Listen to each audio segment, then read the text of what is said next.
Do you ever dream of starting something game-changing? Then Visa can help make it happen. Maybe it's creating and selling your own customized kicks for cats, or transforming your dorm into a plushy pop-up shop, or finally going mainstream with your streaming side hustle. The NFL is full of game changers. Just think about watching Patrick Mahomes during his MVP season and knowing as you watched every single game that the league was never going to be the same. Whatever you're bold enough to try, Visa has the power to help bring your game-changing ideas to life. Visa. Anyone can change the game. Sunday Night Football is back on Peacock and NBC. Experience live games, full replays, exclusive post-game breakdowns, and more. Join today, because if it's made for Sunday night, it's made for Peacock and NBC. I don't know about you guys, but shopping for a dress shirt is one of my least favorite things to do when it comes to clothing and my wardrobe. I can never find the right one. They're either too stiff, or the ones that are made of athletic material don't feel dressy enough or are a little bit too casual. That's why I'm so glad that I found Mizzen & Main. Mizzen & Main are the inventors of the performance fabric dress shirt. Mizzen & Main combines the comfort and flexibility of your favorite athletic wear with the fit and style of a custom dress shirt. Lightweight, breathable, and moisture wicking, Mizzen & Main's clothing will have you looking great. Basically, they make really comfortable dress shirts that you need to try to believe. I can tell you firsthand that Mizzen & Main's dress shirts are actually the best ones that I've ever worn. Possibly the best part of their dress shirts is that they're machine washable. That means no more expensive trips to the dry cleaner, where I've spent way too much money over the years. And if you somehow still aren't a believer, they've got over 30,000 5-star reviews, so you know they make a great product. I've been to a couple weddings in the last couple months. I've worn my Mizzen & Main shirts at both of them. Incredibly comfortable, incredibly stylish, best of both worlds. If you wear dress shirts and don't wear Mizzen & Main, you are making a big mistake. So if you want the best damn dress shirts that money can buy, check out Mizzen & Main. Right now, if you go to Mizzen & Main and use promo code MAZE, you'll receive $30 off any regular price order of $125 or more. That's $35 off when you go to MIZZENANDMAIN.com and use our promo code MAZE. This is the Athletic Football Show.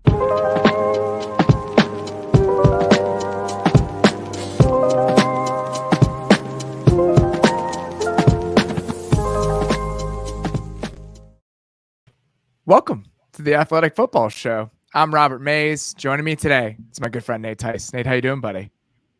Doing well. Week 3. Are we having fun yet? Like that? That's all I can say now. That's all I can say is everybody still have steam? Like, you know, after I always crack up because after the first game, the Thursday night game, especially in my world of film Twitter, is all that is every play is broken down to like the T. It's like personnel groupings, motions, everything is broken down. And now you can start seeing people, all right, well, now we have to watch some slog games, and like that little excitement kind of tapers away. But I'm dead serious. It's no matter what, there's gonna be something interesting to watch in each game, or at least that's what I tell myself as we prepare for this Thursday night game too. We're getting ready for week 3. Deontay is going to be joining us a little bit later. Deontay, if you guys did not notice, has his own day of the week. We're doing the Monday Hangover with him every single Monday afternoon at 3:30 Eastern, live, the same way we do this show. Highly encourage you guys to come check that out if you didn't this week. So he's just going to join us for the game plan of the week. We're still going to do that, let you guys do a little bit of coaching on both sides of the ball and a couple other things. But we're going to do the games at the top, just me and you. And we're going to start with, I think, undeniably the game of the week. 2 undefeated teams, 2 teams in the same division, 2 teams that I think may have been the most exciting offenses in the NFL over the first couple weeks. The Chiefs have been very, very good, but I think the fireworks that we've seen from the Bills and the Dolphins have been incredible over the first 2 weeks of the season. I mean, this is the game of the week in a way that I did not anticipate coming into the year. I had curiosity with this Dolphins offense, but now it's more excitement to watch it. It's actually genuine excitement. It's like a TV show. In the first couple episodes, like, oh, okay. Like House of the Dragon. Like that's basically what it is. It's like, okay, I'm curious. I'm going to check this show out. I've referenced that show like 5 times already. That's how I felt about Severance. I watched the first couple and it's like, okay. And then by episodes 3 or 4, I'm like, I'm in. I cannot wait to watch the next one. That's kind of how I feel about the Dolphins right now. You know, people kind of like recommend, you trust some people's opinions. Like you kind of know my taste. So you're like, oh yeah, you'll like that, all that. But there's a couple of people I trust. People with Severance are like, you're going to love it. You're going to love it. Yeah. That's what the Dolphins offense has been. It's like people are like, you're going to love it. And it's like, I do love it. I'm bought in on this a little bit. Let's take this TV analogy one step further. Severance is one of those things where it almost reminds me of the the Dolphins offense, because so all these new things. The showrunner for the Bears, somebody had never heard of. We had never seen him do anything. And then you watch it, and it's unlike anything you've ever seen on TV in that way. We'd never seen Mike McDaniel do this. It was a total unknown quantity. Yep. And now you see what the final product is, and it's a breakneck pace offense that is using its guys in all the right ways. They're second in EPA per play over the first 2 weeks. So drilling down a little bit further, I wanted to ask you, what is your favorite part of what the Dolphins have been doing offensively through the first 2 games? I think it's just their use of personnel. It is getting those base looks, base meaning having a fullback on the field, Alec Ingold, go Badgers, having him on the field and going into a spready looks. And it's nothing crazy. Like, none of these plays are new plays that we've never seen before. If you watch a Shanahan offense, you're like, I recognize that play. But it's just the tweaks of it. It's using their personnel in the right ways. It's putting Jalen Waddle in the slot position, not even the slot position, the tight end number 3 spot, and running the stick nod kind of concept, the double move. It's getting the fullback into the slot as a lead blocker on a play. It's getting Tyreek Hill in the backfield. It's sweeps. And for a team that, it's not a perfectly constructed offense. Like, there are some holes in it, but it's maxed out. The strengths of this offense, it is everything's cranked up to 11. And I think that is just what's such a fun team. It's a team that is built to take the top off with shot plays or create yak. And it's like, okay, if we can't run the ball, that's how we attack underneath. And this is how we attack deep. Speed. I think that the ethos of it is similar to what the Niners have been over the last few years, even if the personnel is very different, right? The Niners have these yak guys. The Niners receivers are built like running backs. Even Ayuk is thick. He can really do some stuff after the catch. The Dolphins are all juice, all speed all the time. So the ways that you deploy them are a little bit differently. But I think the baseline ideas of how you create confusion and disruption on the defense are the same. And it's about playing positionless football. It doesn't really matter where guys are lining up. And I think the best example that you mentioned, Tyreek Hill lining up in the backfield on the Jalen Waddle touchdown early in the game, was a really good one. But think about the Niners offense, okay? And the bootlegs that you see with the slide route, where the tight end will come across the formation into the flat. The Dolphins are doing, Kittle's done it a million times. Yep. It's a great way to create. If you have a guy who can make something happen after the catch, it's an easy completion for your quarterback. For that guy, it's simple offense. The Dolphins multiple times in this game had Tyreek Hill on the slide route. So you have this guy who's the fastest player in the league running this, and it does 2 things. One, he can create something when you give him the ball in space. He did it multiple times in this game. But what it does to a defense, right? When he's flashing across the formation, he's going to draw attention to him. He's going to draw eyes. It happened multiple times in that game. So it's just little things like that. One other tiny wrinkle. One time when he did the slide, usually the slide guy is a tight end off the line of scrimmage. Yeah. They did it when he was on the line of scrimmage and the tight end was flexed off. It's such little stuff, but I think that you see the intentionality behind it. And I think what Mike McDaniel and Frank Smith, their offensive coordinator, have done with some of this over the first couple of weeks is remarkable. So you have this offense that is designed to create chunk plays through the air. You saw it multiple times against the Raiders, and create chunk plays often through confusion. Yep. And that's they really got a couple of those against Baltimore, because Baltimore was scrambling, didn't know what to do, coverage busts. But now you're playing against the defense that does not get confused and does not bust coverages. And I think that becomes an entirely different challenge for Miami. You're going at styles make fights. And that's why I'm so excited. It's a team that truly does not let you hit them over the top and rallies and tackles when you do throw it underneath. I've talked about playing against Sean McDermott, not me playing, but as teams that I was on as a coach, playing against Sean McDermott defenses when he was in Carolina, and now even with Buffalo and Leslie Frazier, I guess, is that what they're going to do, but everybody is so well coached and it's so well schemed that they squeeze everything. And okay, fine, we'll just check it down and get 8 yards. And it's like, no, you check it down, you get 3 yards. So now what's supposed to be an efficient gain on the check down turns into an inefficient gain. And what you said too, I just want to reiterate too, is those slide routes that you're talking about, usually it is with the tight end. When you have a guy with juice doing it, like a Tyreek Hill or a Jalen Waddle, those are the intermediate defenders. Those are linebackers. And if you're in a zone coverage, they have to bump it off. And so they have to communicate. So even if you create that quarter second of hesitation, when you have a guy that runs a 4.2 and change, that turns into really it's a second advantage because there's just so much space created. That's creating space in an offense. But I'm so excited. It's such an interesting point, though, because the Dolphins do such a good job creating space, and the Bills do a better job than any defense in the league, like constricting space. That's what they do. And you have this defense, and there was a moment, I can't remember exactly what the outcome of the play was when the Ravens were playing the Dolphins last week, but Marcus Peters is just standing there before the play starts, and his hands are up, and he's looking around. You never see the Bills do that.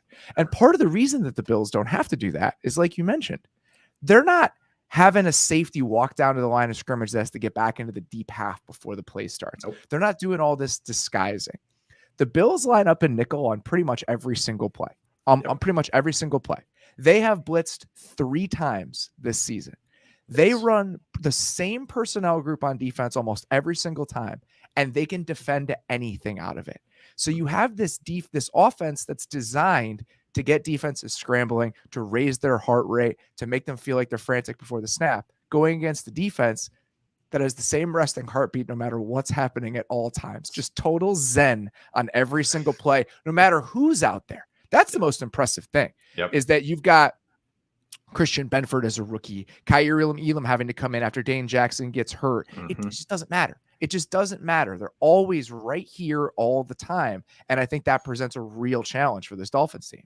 It is. And the weakness and why I say it's not a perfectly constructed offense is the offensive line still is a weakness, not only just talent level, but sometimes they have some busts and everything. And I wanted that does credit to Tua for getting the ball out very quickly and not making it a thing. Like it hasn't been a thing yet where we're talking about the offensive line. We're talking about all this window dressing and the speed. So the weakness hasn't been glaring yet. But this is a team that rotates defensive linemen. They keep them fresh. They got some serious heat that they can bring, and they only rush 4. Like you said, they only blitz 3 times this whole year. And then when I talked about when I was saying the examples with the Dolphins using that fullback and everything and putting them in kind of unusual positions, unusual spots, is that that's to get the defense to match in base. Okay, they're going to be in a 3-4 with a bunch of linebackers on the field, or a 4-3 if it's a 4-3 defense. And the Bills are like, no, same personnel grouping. We're doing it's you know what it is? It's the Rams offense with Woods, Kupp, and Cooks. That like it's just the same personnel grouping, 11, 11, 11, 3 receivers every single snap, and doing the same things to make everything look the same. That's what the Bills defense does. We have the same guys out here. We are going to get into the same looks. We're going to make you make the mistake. We're going to make you be patient, and we're not going to let you hit any chunk plays. It's really pretty to watch. Blitzing defenses are always going to be really exciting to watch, but watching a well-constructed zone-heavy defense it's really, really, really fun to watch. I can't find the note in here, unfortunately, but I believe they're second in the NFL in success rate against running plays this year while playing nickel to everything. Awesome. That shouldn't be possible. And it is because Jordan Phillips has been a monster. Matt Milano is playing out of his mind. To be able to defend the run that way is remarkable. Yeah, 80% success rate on early down runs with 5 or 6 defenders in the box, which is second in the NFL. If they just played the Titans. Yeah. And then the same thing goes for getting after the passer. They have the second highest pressure rate in the NFL, according to True Media, without blitzing. They've blitzed 3 times. You shouldn't be able to do this. You shouldn't be able to operate this way. And the ways that they play this sort of zone coverage, they played almost all zone coverage this year. They played almost no man whatsoever, which I think is fascinating because when you have defensive backs that are filtering in and out, a lot of defensive coaches go to more man in those situations because like just guard your guy. We don't want to have to communicate.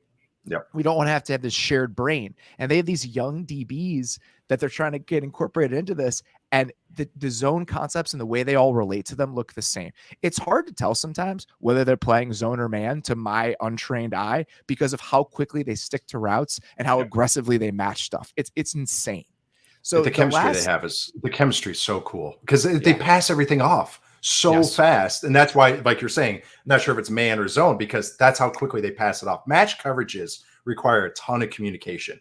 And it's so much communication, so much feel. And I've talked about this, how sometimes DB play and coverage can look like line play in the sense of, we have to pass off a game. We have to pass off a blitz. Same thing for DBs. They have to pass things off and linebackers too. But that is what's so cool with this defense is that they do it. They're like, you're running a high low here. Boom, boom, boom. And they don't even have to like look at each other. They all have that feel for each other. And that's what's so cool. It's like a amoeba amoeba defense that just kind of like squeezes everything and moves in one motion at once. It's really, really cool. Trey White's not playing. I know. He's not in there. Ed Oliver didn't play last week against the Titans, and they're still doing this shit. Rousseau has been so good as a pass rusher. The fact that he's taken a next step, plus adding Von Miller, Jordan Phillips, the way he's playing is unbelievable. The last thing I wanted to mention, we talk about the lack of chunk plays that you can get against this defense. I want to talk about the numbers, about the Bills and shot plays over the last couple of years, okay? Over the last 2 seasons, the Buffalo Bills have allowed 12 completions of 20 or more air yards. 12 over the last season and this season. Okay. That's the lowest in the league. No one else is below 18. They've allowed a 23.1% completion rate on those plays. Best in the NFL. The passer rating they've allowed on deep passes is 13.9. They've intercepted 15% of deep throws, which is the highest rate in the NFL by far. Teams have averaged 6.33 yards per attempt on deep passes against the Bills. The next best team in the league is at 9.2. The gap between the Bills and the Raiders, who are number 2, is the same as the gap between the Raiders and the Eagles, who are 16th. Oh my goodness. Their EPA per dropback on those plays is 4 times better than any other defense in the league. They are not going to give you any. And that is what I want to see from the Dolphins this week. If they're not going to give you any, how are you going to create explosive plays? That's the biggest question that I have. And it's going to be underneath stuff. That's generally how you have to get it against this team, but you're banking on them not tackling. And the Ravens had some issues tackling this speed last week. So I'm curious. The Bills are one of the best tackling teams. It's a fundamental game. That's what it's going to get down to. It's going to get down to blocking downfield and tackling downfield for the Bills defense. And this is the other stat I came across was I tweeted this was the Bills have more QB knockdowns this year according to PFF 19 than points allowed 17 in 2 games that without blitzing they were 3 times over 2 games over 100 plays. They've only blitzed 3 times, and that is remarkable that they're able to do this, and it's not cheap. Like, that's the thing I want to reiterate. This is not some gimmick. This is sustainable, and they've really, really done well. Other thing I want to mention with this game, not the last thing, but getting to the other side of the ball. I was going back and rewatching the Titans game earlier today, and there was one drive in particular that I want to get into. But my prevailing thought while I was watching that drive was this. This version of Josh Allen is the best player in the NFL. I think he's better than Patrick Mahomes. I think he's better than Aaron Donald. I think that this version of Josh Allen, who is playing at this level with this sort of decision-making and this sort of proficiency and precision, he can make Ken Dorsey right when Ken Dorsey's wrong, but he makes every single decision correctly within the structure of plays too.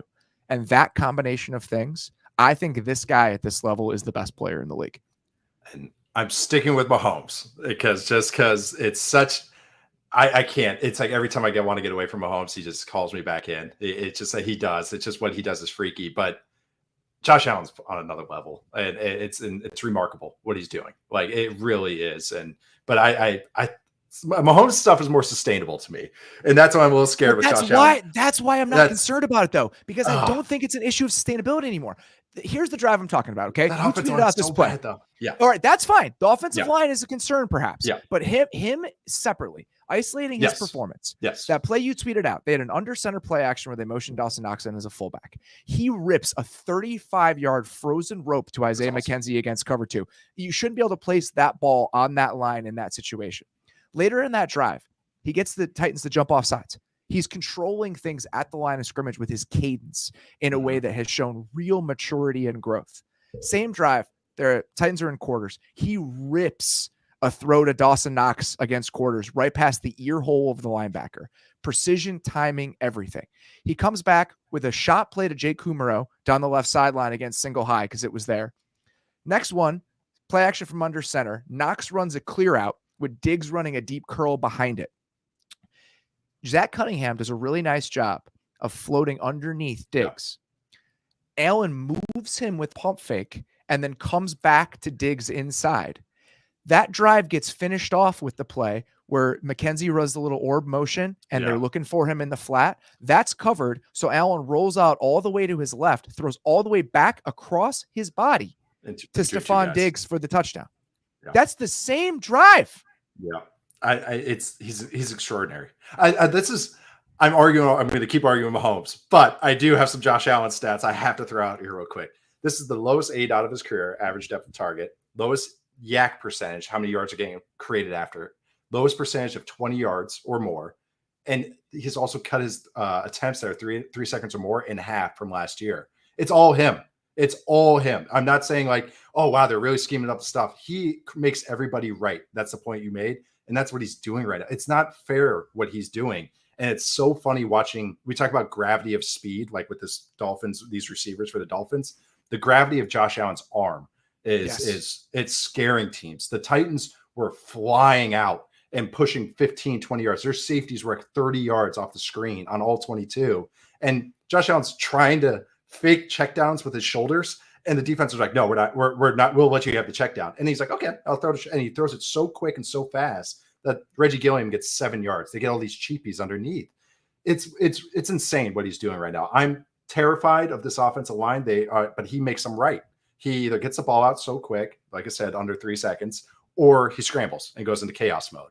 So it's really, really cool. And what I like about this Bills offense real quick is that their RPOs feels like it's cut down other than the advantage throws to Diggs. It's no box Easy count money. Reading anymore. Easy it is money. It's under center RPO bullshit like the Packers have done for years. Packers have done what Drew Brees did under center. Like it's like this little fun. It's all it is if hey, the corner is 8 yards off because he's terrified of getting blown by. So it's just a little out route to him. Oh, that was 7 yards. That was nice. That's what I'm getting at though. That's what he has the game in the palm of his hand in the way that Rodgers can at times. And when you combine that element and that control with the supernova of ability that he is, that's insane. Yeah. Like that is a truly daunting proposition because when he's doing that RPO to Diggs, and then the other thing that felt Rodgers Adams-esque, they almost hit a second back shoulder in real time where it's just a mind meld between him and Diggs on the right sideline. They got one in the first game. So if you start doing that shit on top of just being this otherworldly explosive athlete and the throws you can make down the field, when you've mastered the situational stuff about the game, that's where things get really worrying for defenses. And I think we're getting to that point or there. But the fact that the NFL has 3 of these guys, I'm going to include Herbert with this, is awesome. And they're in their mid-20s. I love that we can debate and just not just go, oh, Mahomes, this is boring. That we can just legit. It's not like, oh, feel hot takey. Is that this is how well Josh Allen is playing. It's really, really extraordinary. The thing I'm worried about with the Bills offense, they have been awful running the ball. Awful. They're dead last in EPA per carry. They're 29th in rushing success rate. And they're playing around with stuff. They're actually 6th in the NFL in 21 personnel usage this season. Yeah. They've really cranked up what we saw down the back half of last year with Gilliam. So I think they're trying to find themselves in that way, but they're struggling. They're really struggling. And I don't know if this is an offensive line issue, if this is a schematic issue, if the pieces aren't fitting together. What do you think is the biggest problem they're having running the ball right now? It's a little bit upfront. I just think guys are taking turns. Morse is also hurt, so it's something. That's something to mention. But Saffold's old. Like they're just kind of like it really feels like they're guys like outside Dawkins are kind of they're maybe replaceable, like a replacement level kind of players, and they also don't have a lot of juice in that running back room. James Cook, we'll see that he got a lot of touches in the fourth quarter in the middle of a blowout. Like he was like some freshman in a varsity game. Like, okay, let's get this guy in a blowout. Let's give him some reps. But Singletary and Moss, they don't have a lot of juice. They just don't. So when they do get good looks, they kind of get what's blocked for them. So when it's not, they're not creating a lot on their own. So I think that's a big part of it. And it looks like they're trying to limit the Josh Allen runs. They're trying to just go, hey, other than his scrambles, but they're not just doing the single wing stuff that, they were kind of leaning into the last few years, which makes a lot of sense. You give this guy a lot of money and he's decimating defenses with his arm. So I think that's just a little combination. I scheme wise, I'm fine with it. I get why they're running the ball. Like what runs they're running makes sense. The front's given, the light boxes, but I think it's just more personnel more than anything. One thing I want to see how the Dolphins deploy their defense in this game. They blitzed and played a ton of man coverage against Allen the last couple of years. They blitzed on 44% of dropbacks against him in 20 and 21. They played man on 54.5%. of their dropbacks against them. We feel so crazy to do that against it makes no sense. Yeah, and then when they did it last year again, I was like, why would you do this? So the Dolphins overall in the first 2 games of the season, with Boyer now calling the defense without Flores there, they've cranked down the man coverage percentage and the amount of blitzing that they've done. So I'm wondering what their formula is and what they lean into in this game. A couple guys on the Dolphins, especially up front, watching that Ravens game, where it's like, okay, Zeisler, 92. I think he's somebody that I have not noticed enough over time. I thought that he had some really nice reps in that game. He's a good player, and Wilkins too. Like those guys up front, yes. I really like what they have. And, they're working with some backup corners, and we'll see what happens with that against Diggs, and where does Howard follow him if they're playing a decent amount of man coverage? Just some of those questions. But I think the Bills offense right now is a pretty difficult thing to corral. Yeah. I'm curious if the Dolphins crank it up and just say, screw it, live by the sword, die by the sword. That's why I'm curious, is if they lean into the punch a little bit on this, because it's technically, it's like, isn't that how you want to get after a bad offensive line, is heat them up? But do you want Josh Allen going into chaos mode and breaking contain and launching a ball 40 yards over your head? So I'm curious is how much trust they have in being aggressive against this team that, honestly, it looks dominant. They really do. One of the things, and it's kind of what the Cardinals did in week 1 against the Chiefs, and then the Chargers played a lot of man against the Chiefs, where it's just like, we have to do something. Like, we can't just sit here and play soft zone. So if that your decision is we have to force the issue in some way because we'd rather die that way than bleed out slowly, I can understand that as a thought. All right, next game here, Packers at Bucks.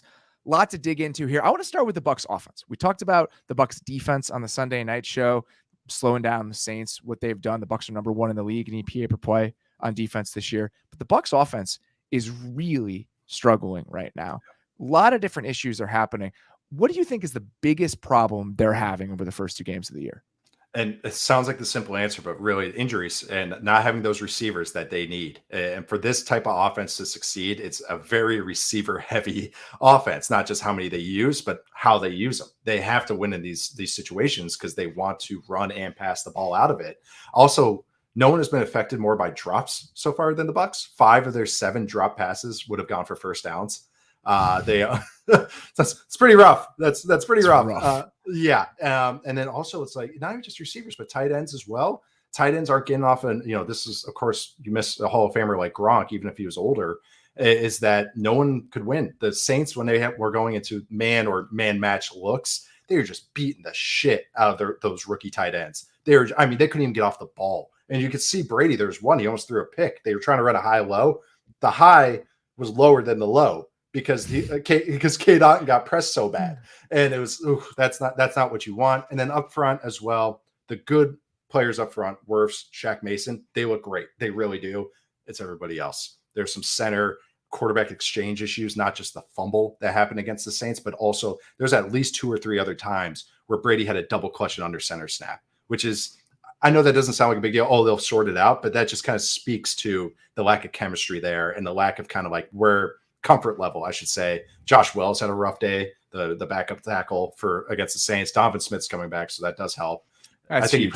That's huge. I didn't realize he was considered to me like a fine starter for them, but now I'm like, no, they need him. They need this dude so bad. That's what that position is, though, right? Yeah. When you have when you have competency there, you don't notice it until the competency gets torn away. Right. And you have to take a step down, and that's why players like him, and I think Deion Dawkins is in the same kind of class of player to me. Where if you took him away, you'd be like, oh my god, this is a disaster. Yeah. So credit to both of those guys for just holding down their side of the fort when necessary.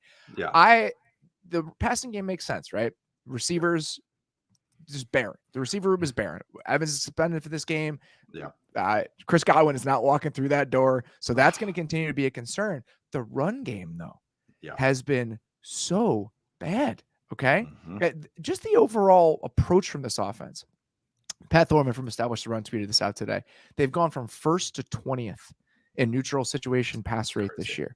And I'm wondering if that's just because they want to take something off of the offensive line. They have some young receivers they're trying to incorporate.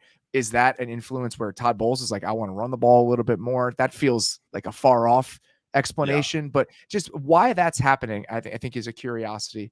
They are 29th in success rate this season running the ball. No one has lost more EPA on rushes in 2022 than the Tampa Bay Buccaneers. And that's crazy when you consider what they were running the ball last year. Right. They were one of the best rushing teams in the league. And I think that this is a pretty key tweak, in my opinion. Last year, they were fourth in the league in EPA and number one in success rate on runs from 11 personnel. And they ran the ball from 11 personnel almost as much as any other team in the NFL. This year, they lead the league in 12 personnel usage, and it's 33.9% of plays compared to 18% from last year. And they lead the league in carries out of 12 personnel.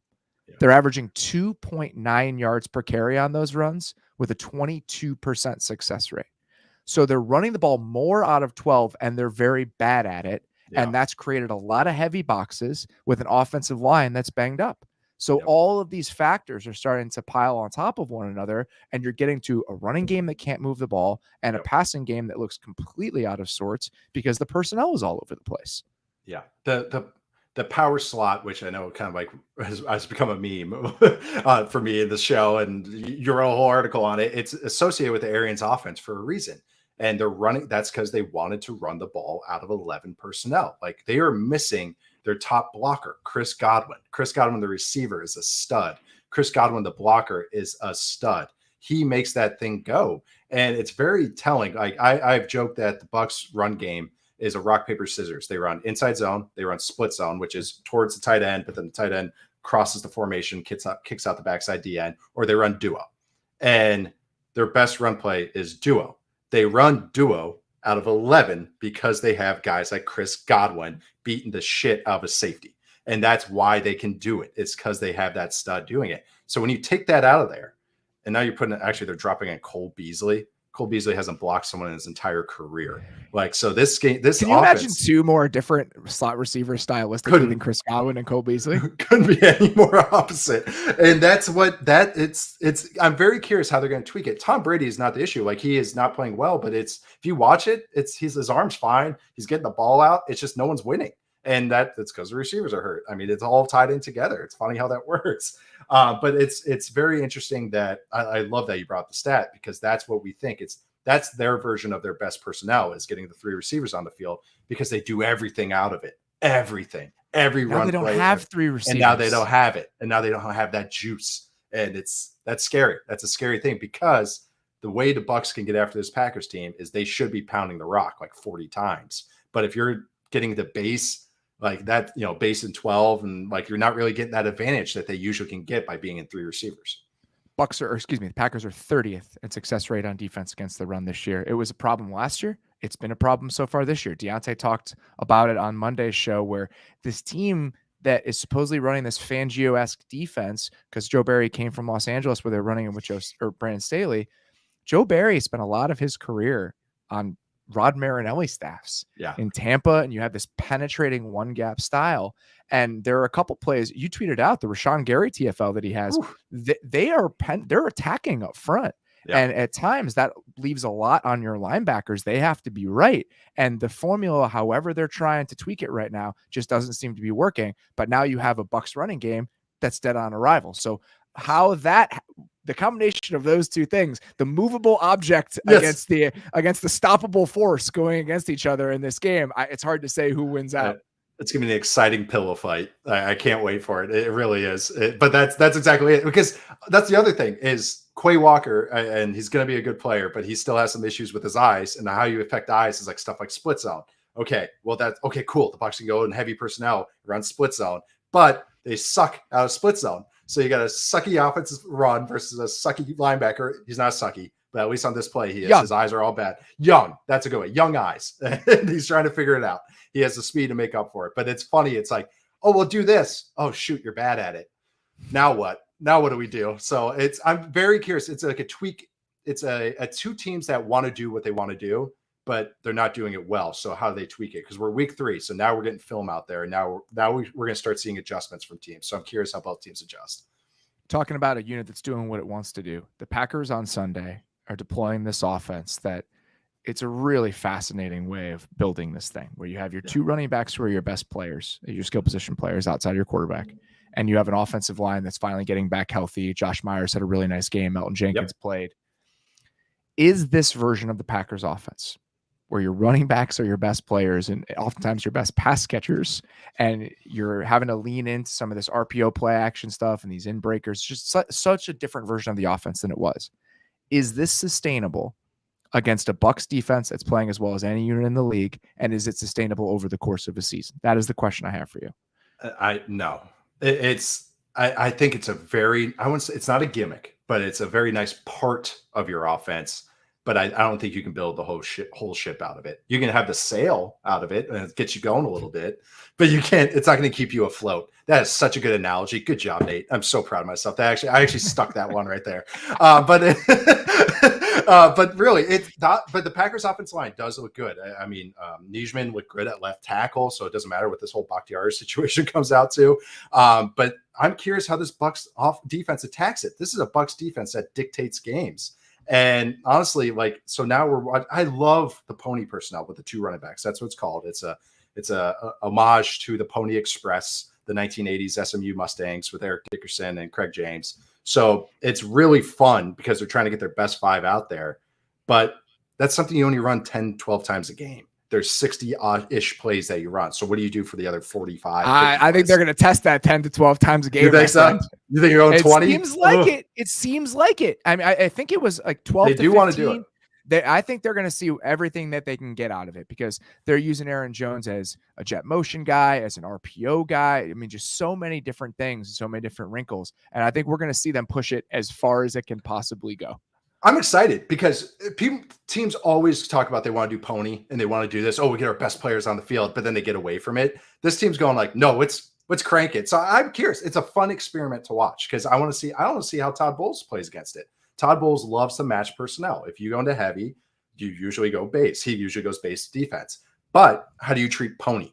Every team treats pony personnel different. Some put an extra safety in there. Some go true nickel or dime. Some go, no, it's still 21 or 20. Okay, you got a full. They're treating it like a fullback, quote unquote. So I'm very curious, like how this defense matches it. And Rodgers had the quote on the Pat McAfee show, and they said he wants to get the goal of the game is to get both AJ Dillon and Aaron Jones 15 touches a game. So I think they know where their bread's buttered. So we'll see how they get to it. Last game we want to talk about here before we get to Deontay is the Athletic Football Show Bowl. Trevor Lawrence going against Brandon Staley and the Chargers.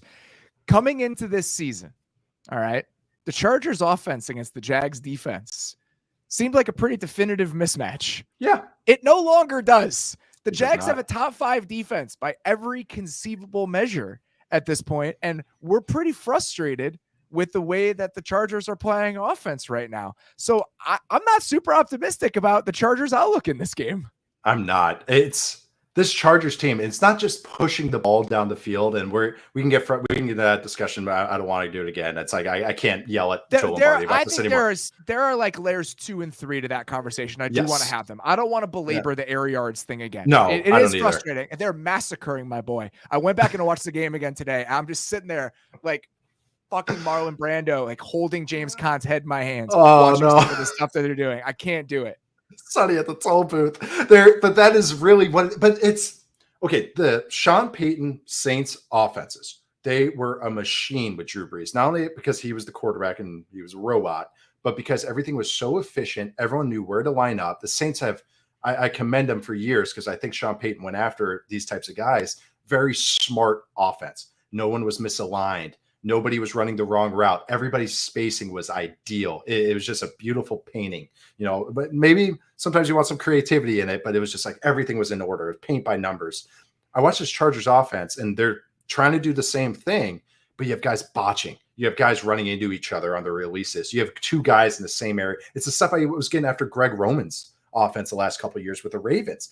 And it's not because they're reading routes and they don't know what coverage they're reading. It's because somebody's messing up. And it's very frustrating to watch a team that wants to be, okay, if you're not going to be Mr. Explosive, hey, no, we got a robot. We can pound away and we're going to hit 10 to 15 yard gains on you. Nothing over the top. Well, you can't be, messing up. You can't. You need all the spacing you can get if you're not going to try and create something. And on top of it, there's just stuff like they're running these bootlegs against the Chiefs where they're running post wheels like we were talking about before the show. They're running vertical routes with nothing underneath. And Justin Herbert's holding on the ball going like, I got nothing. And he's trying to like back shoulder a wheel route to Josh Palmer. It's very, very, very frustrating to watch because it's not just the lack of juice. It's just also that they're kind of like making it hard on themselves. I want to talk about that play specifically. So there's a play that teams all around the league are running right now. And I'll explain it in some detail here. You have a jet motion typically going to the right. Okay. Mm-hmm. That guy running the jet motion will run a wheel up the right sideline. Mm-hmm. The number one receiver on that side will run a post. It's like a short post. It's not a deep post. It's like a glance post combination sort of thing. And then it's an RPO. So there's a running back fake. The Chargers were running that play without anyone in the flat to hold that corner on that side. Okay. Right. So corner on that side was 35, the Jalen, I can't remember his name, which is terrible in real time. The Chiefs fans are going to continue to hate me. He played a really nice game. I want to talk about a nice game. The Chiefs have a nice game. He does a great job of sinking and really covering the post and the wheel at the same time because there's nothing pulling him up. But on that play, they're rolling Justin Herbert to the right. So Jalen Watson, thank you, Beller. I really appreciate that. Jalen Watson, he played a great game. I love the rookie, Chiefs. Right? Yeah. I love the Chiefs. I do love the Chiefs. I'm bulletproof from this. I'm good. I love the Chiefs. I love them. So Herbert is rolling to his right on that play. And that does something where I don't know why they roll him out on that play. Well, you and I were talking about it because you compress the space on that side. So if you run out of runway with that wheel, you have to dirt the throw because he's moving, so he can't set his feet and throw the post. So it doesn't make sense to me. And they ran it multiple times and came away with nothing on those throws. They ran it 4 times and none of them worked. It was 0. I think it was 0 for 4 on that play. And then one time he tried to back shoulder Joshua Palmer. This is another instance, a lack of juice.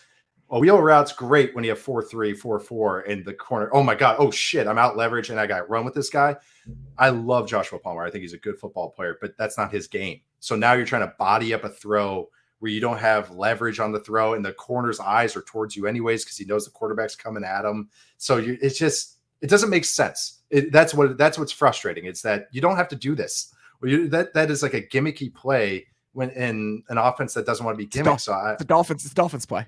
And that's fine. The Dolphins run that play. 4-2, when you have 4-2 running by the quarter, yes, it's amazing. It's amazing, but not with this type of personnel.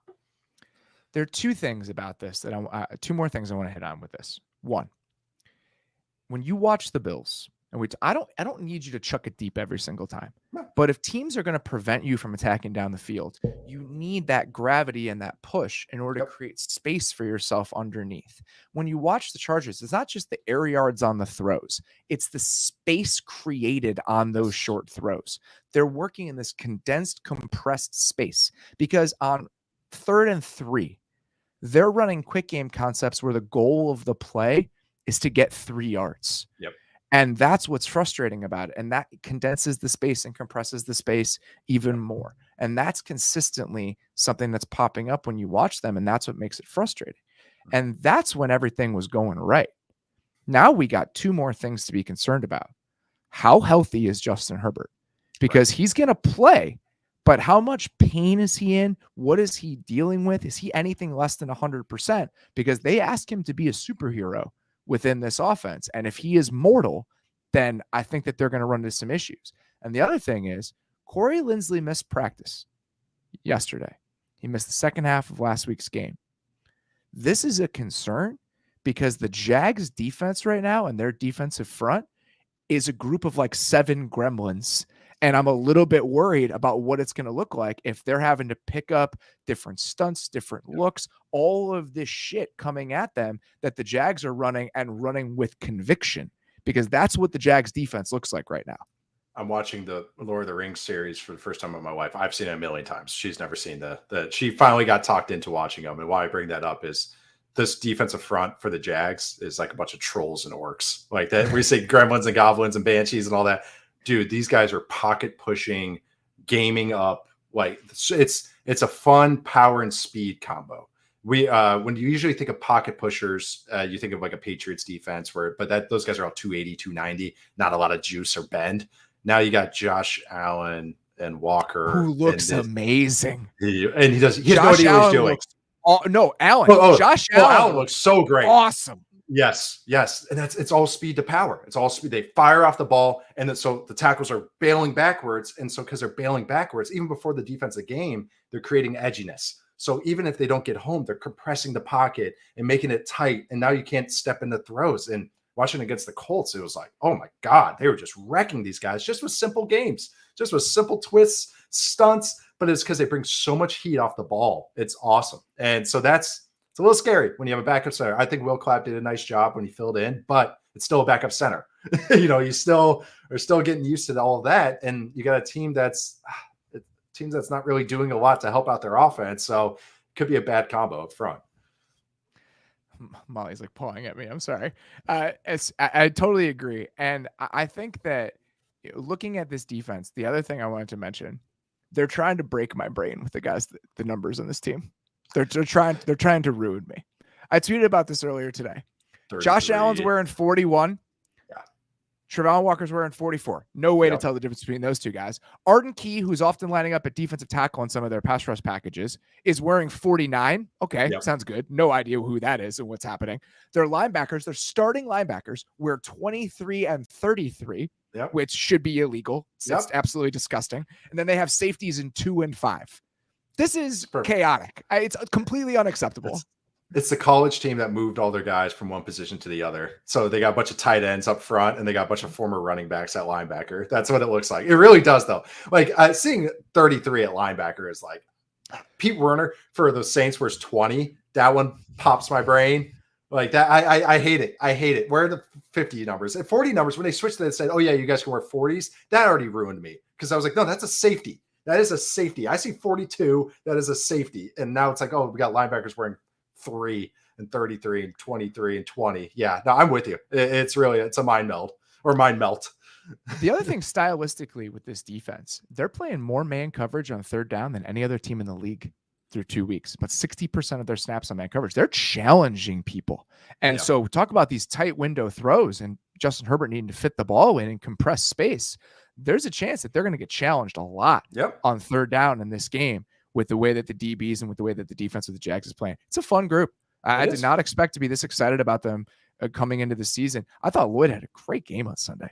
Not just with a lot of these young linebackers, you see the athleticism flash. They're used as blitzers. They look much better moving forward than they do in space. He had a couple moments where he was picking stuff up, coming from light to left in his peripheral, understanding the depth that he was supposed to get. That's also another thing with the Bills. The amount of depth that their linebackers get in zone coverage is insane. Like how they compress the space between the linebackers and the safeties is also ridiculous. But Devin Lloyd was impressive in more than just, wow, that's a good athlete. And for the most part, first round linebackers dropped into that situation. That's typically how they stand out. And especially a team that they challenged over the middle. That's what the Colts like to do. No, his eyes, the first game he had some good and bad. This last game against the Colts was really, really impressive. Coming out of Utah, I liked him in coverage, but I also thought it was one of those, how is he? Is he reading the game or is he just a good athlete? And that's what you always have to figure out, because it's tough in the pros just being a good athlete. And the fact that he's now kind of moving before the ball is going, that's always a good sign. So I agree with you. It's a lot more fun. I knew I was a little more optimistic, but I thought it'd be more like an average defense. This is actually like a good unit so far through 2 weeks. And I know Colts and Commanders aren't like, the elite units, but this would be a fun challenge for them. Absolutely. So going to the other side of the ball, I think we're frustrated with the mechanics of what the Chargers offense has looked like over the first couple of weeks. That element of the Jaguars offense has been excellent. Yes. Over the first 2 weeks. So now you have a Jags team that played against a defense last week where you know exactly what's coming when you're playing against Gus Bradley. You know what the picture is going to look like. This week, they're playing against a team that is changing that picture all the time. Chargers have the second highest man coverage rate in the league on early downs. All of the simulated pressures they were bringing against the Chiefs last week with guys coming from all over the place. So how optimistic are you that this Jags offense can keep this thing going now that it's going to be a little bit murkier on the other side of the ball against the Chargers compared to what they had against the Colts?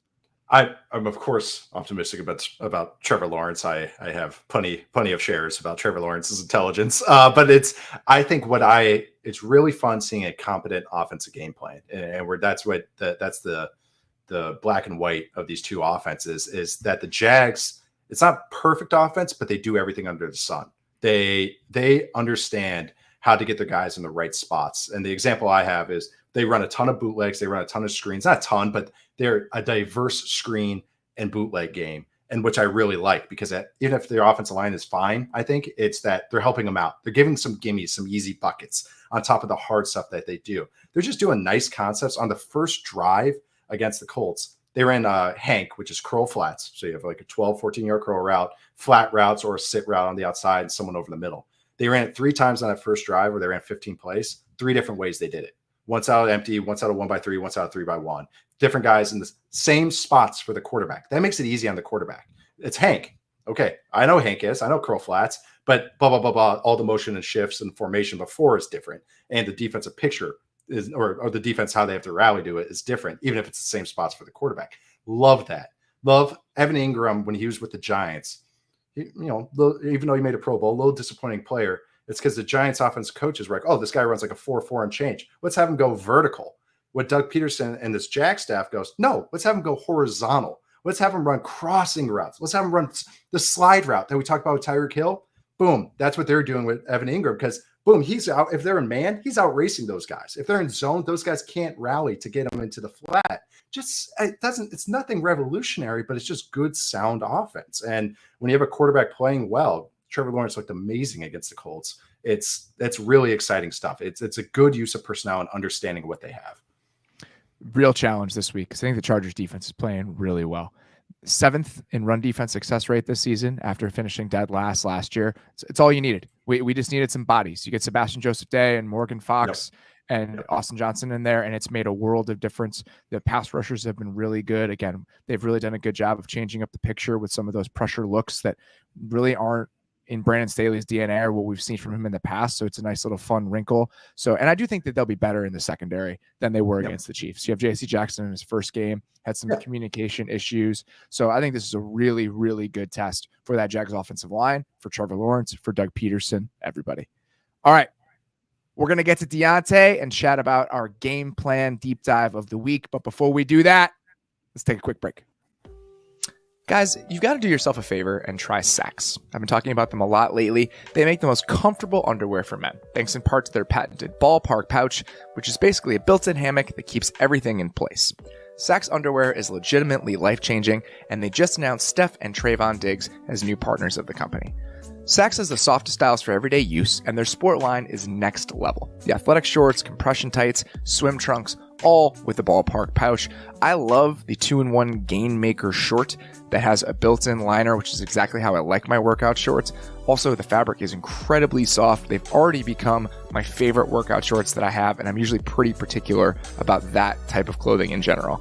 Here's the kicker. Everything is backed by Sax's comfort guarantee. That's 100% satisfaction or your money back. So head on over to saxx.com/maze and get 10% off plus free shipping using promo code MAZE today. That's saxx.com/MAYS and promo code MAZE at checkout for 10% off and free shipping. Imagine having one extra day per week. More time to cook healthy meals, work on that novel, or just binge some good reality TV. I know I would love a day just to do some reading, catch up on some personal time, especially during the season that gets a little bit tough. Now, it's all possible with ClickUp, the productivity platform that'll save you one day a week on work, guaranteed. ClickUp began with the premise that productivity was broken. There were too many tools to keep track of, too many things in entirely separate ecosystems. There had to be a more productive way to get through the daily hustle.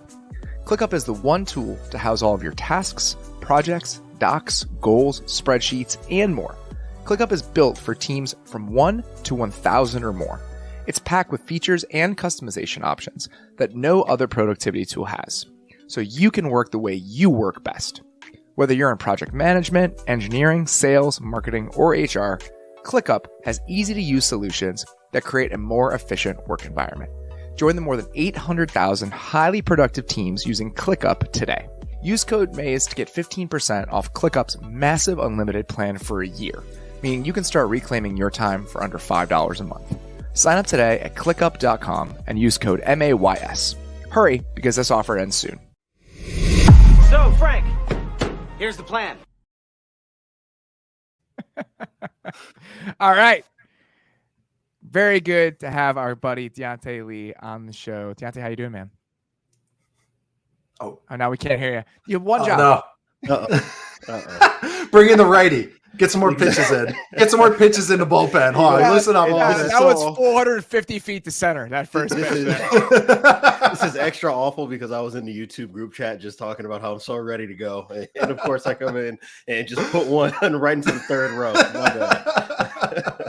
We should think about a walk-up song. Who's the closer from the Mets? I haven't watched like a single. Edwin Diaz. Edwin Diaz. Yeah. I want someone with that 4K camera, like following you from one room of your house to the other, just with a boom box behind you, just playing you on the show every single week. We'll talk to Alex, our new video guy, about how we can make that happen. All right.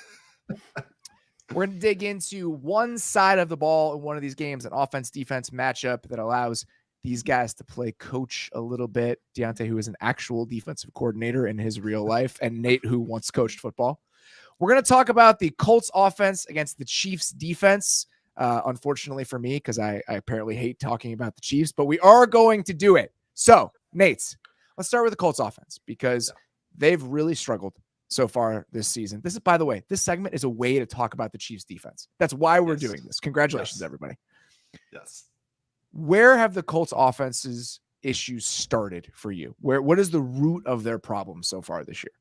It's the spot that I thought would be one of their strengths, and that's up front. It's the offensive line. And it's not just the guys that we had question marks about. It's the guys that are supposed to be their dudes. Their center, Kelly, and Quentin Nelson. And really, it's not just as far as how they're playing, as far as like if they're losing a one-on-one, yada, yada, yada. But as far as it's their rules and their protection rules and their scheme and how they're going about things. The Jaguars really exposed them. They really exposed their protection rules. And on looks that, to me, and again, this is nice with hindsight and not having to worry about it and game plan and call the play. I'm like, okay, just slide the protection that way. All right, that's good. They have two dudes coming right there. And you have a veteran center who I consider a very smart player with an O-line coach that has been there, and they're messing it up. And it didn't just happen once. It didn't happen twice. It happened consistently. I would say it 10 times in this game against the Jaguars. And for a team that is supposed to have a high floor, that's a way to drop the floor down.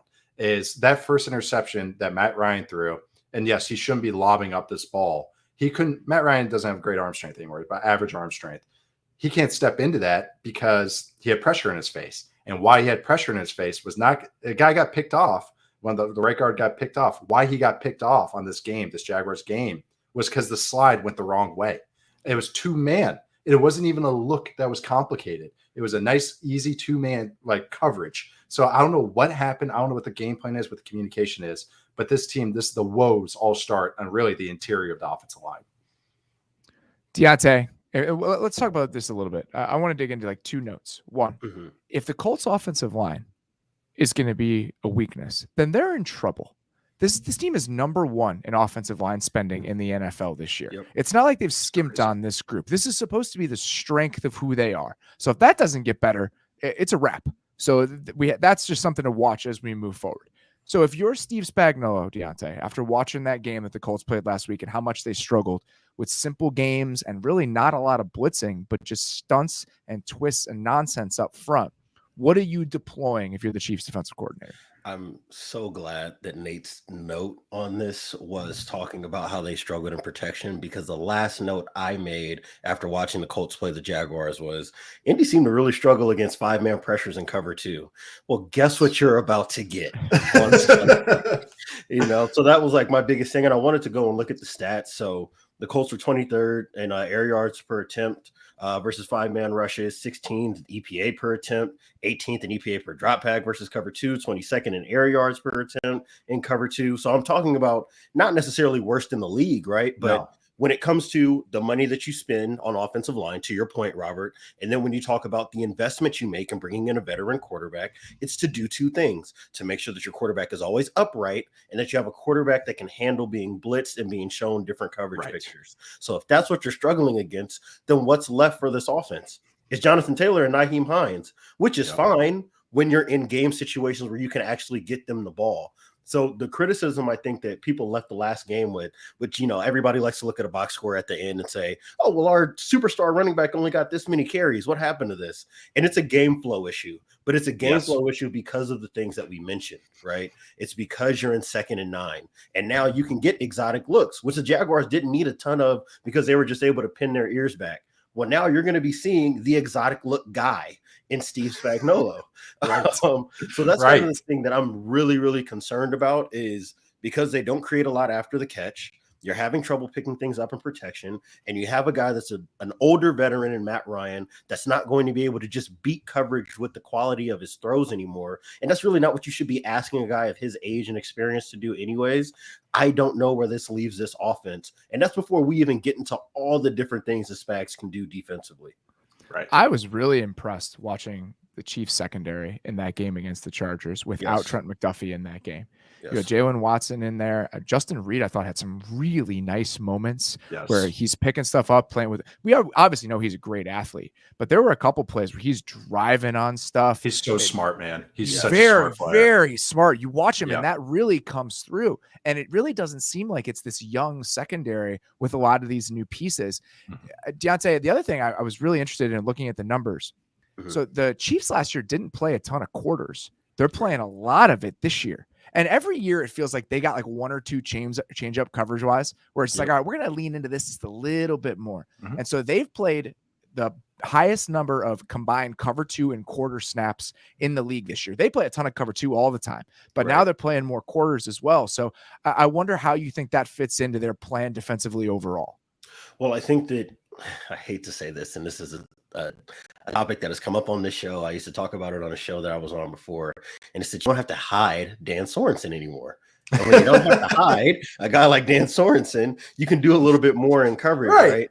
I think that the idea before, in theory, it was that all of their safeties in the previous era of Spags' defense here were similar type bodies. And when you have similar type bodies, you think you can do similar type things with them. Well, this group of safeties between Justin Reed, Brian Cook, and Juan Thornhill are all legitimately the same size, basically of the same speed and capabilities in terms of their coverage versatility. And that's what I think that we're seeing. So to your point about quarters coverage, and I think that their quarters coverage, while not the man match variation that we talked about with the Saints, it's another version of FU quarters, because it's truly cover 0 with the 4-man pass rush.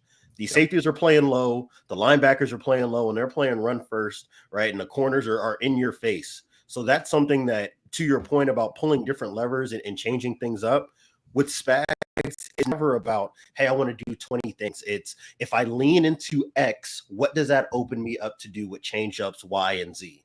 And that's the way that this defense has always been most valuable. So, like I said, in eras prior, it was playing a ton of cover 1 and playing cover 0. And because you play a bunch of man in cover 0, well, when you go cover 2, the quarterback goes from, let me get the ball out right this moment, to, I need to wait until a window presents itself. This iteration of the defense is more of, well, we can play a little bit tighter in coverage because of the smarts of a Justin Reed, because of the versatility of a Juan Thornhill and Brian Cook.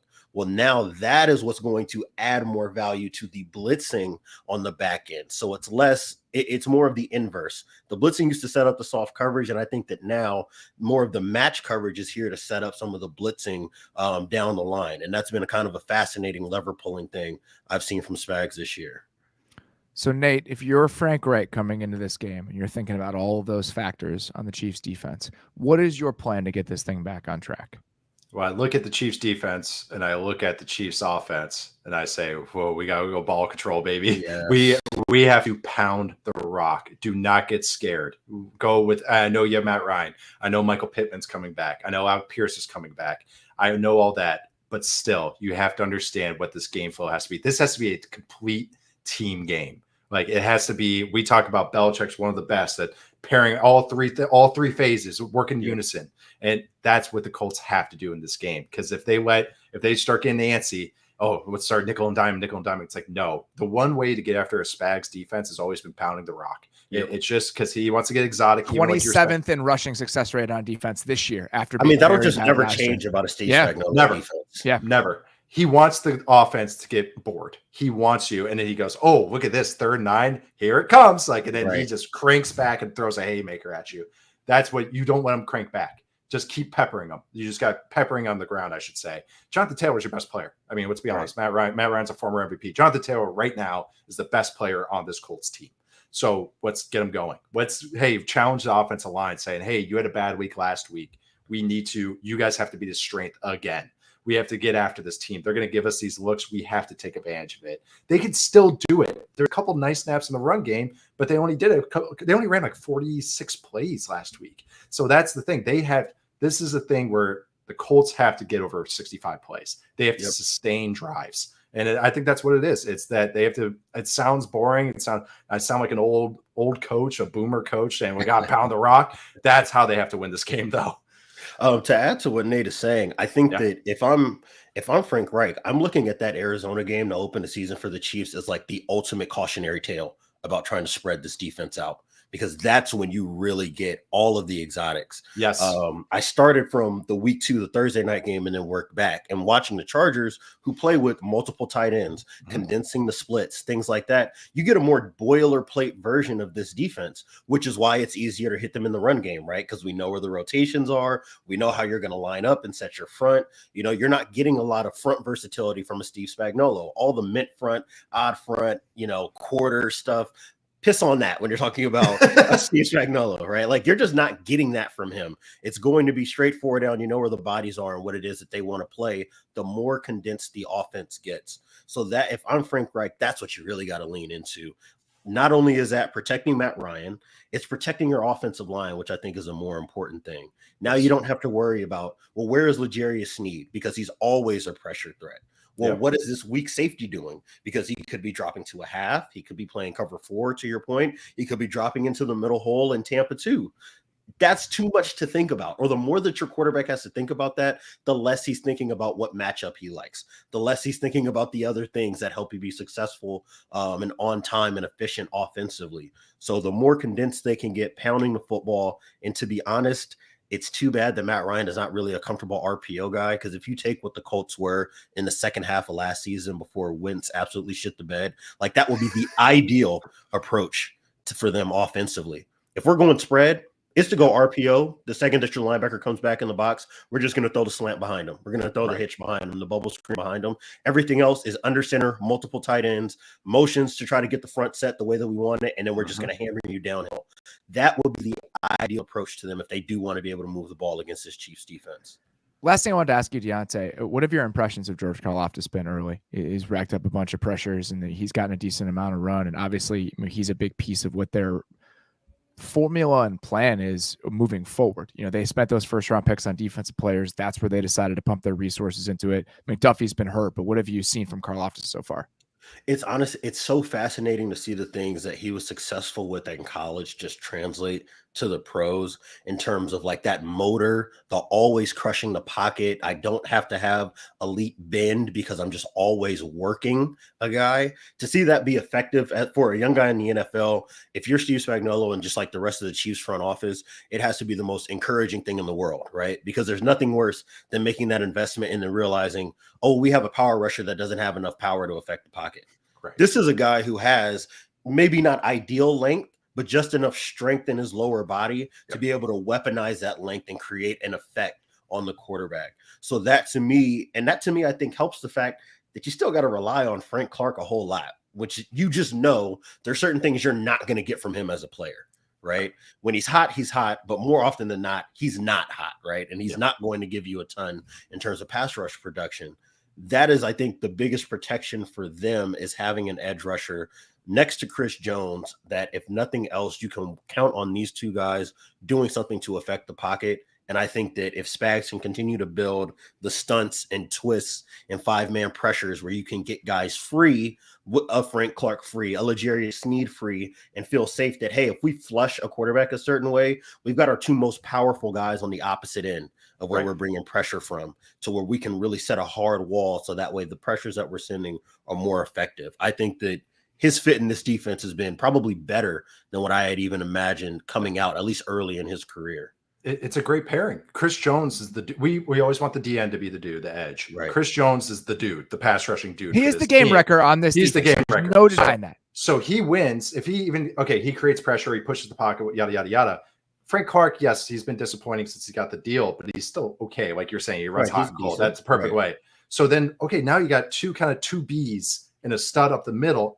That's what a good pass rush unit. It's actually similar to what we're saying with the Jaguars. Is you got all these pocket guys crushing the pocket from different ways, and if the quarterback has to hold on to the ball, like you're saying, if you play softer coverage, then it works in unison, and that's what's nice when you have dudes. Even if he's not going to be that ace that you already have your ace, so you need the complementary pieces. And I agree with you. I think he's a really, really nice complementary piece that's only going to get better. The last thing I want to ask you, Deontay, and this is obviously relates to the Chiefs because they play it so much. Are we in like a new cover 2 world? Is that happening? Because the number of snaps the defenses are playing cover 2 this season, and the Joe Burrow stat I threw out on today's show, 46 dropbacks against cover 2 in 2 games. Yeah. It's on pace for like 300 of them. It really does seem like defenses around the league are leaning into it. Mm-hmm. Well, and then you just look at the numbers and the way that offensive passing rates and how productive they are. It seems like almost everybody just falls off a cliff when you get cover 2 because it takes away the quick game and yak opportunities. Yep. Your layups are gone. And Nate has talked about this, in reference to Jalen Hurts and young quarterbacks. You talk about this with quarterbacks who don't like to work the middle of the field, period. So Russell Wilson has fallen into these conversations.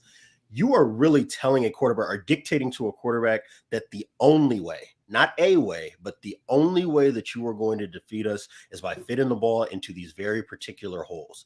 It's not going to be, hey, you get to the back of your drop back and I already know I'm dumping the ball off, or I'm hitting my tight end here, or I'm checking it here, or I'm just taking this one-on-one in this spot.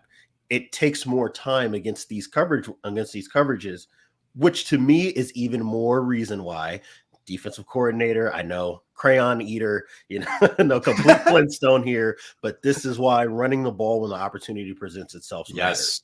Because the more that a defense can turn this knob up, the worse that your passing game gets. It's proven in the data year over year, and certainly I think the way it's going to go week over week here is the more a defense can lean on cover 2, the worse it's going to be for your passing offense. Listen, this is Lovie Smith's moment. Yes. He's back. He's a head coach. It's all happening for Lovie.